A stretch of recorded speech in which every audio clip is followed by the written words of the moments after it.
Hi, my name is Ethan. I am a student at the University of Utah. I grew up in Boise though.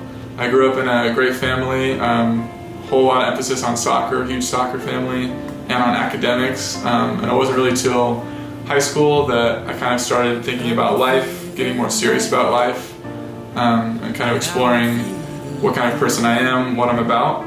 I started going to Young Life in high school because one of my friends invited me.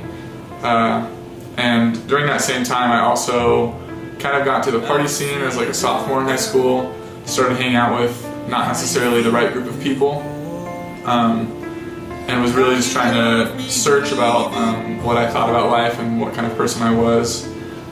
Just kind of felt like I was always looking for the next thing to do and not really taking life as seriously as I should have been. But I met my leader, John, through Young Life, and ended up going to camp the summer after my sophomore year with a lot of my good friends and my leaders.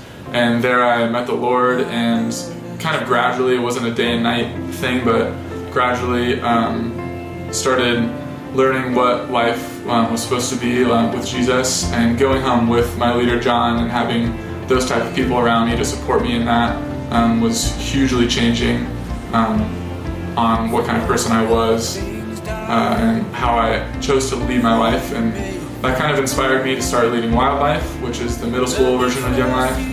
And I started leading Wildlife as a junior and senior in high school, which was hugely instrumental in my faith and what kind of person I was. And I got to lead alongside my leader and see kids' lives change that way in the same way. And now I go to the University of Utah, and this last year I went on student staff, so I'm a full-time student at the university as well as on staff for Young Life in Salt Lake. I'm just so grateful for all my Young Life leaders, especially John, just pouring into me and shaping me into the person I've become, and I am hopeful that I can reciprocate that for high schoolers in Salt Lake.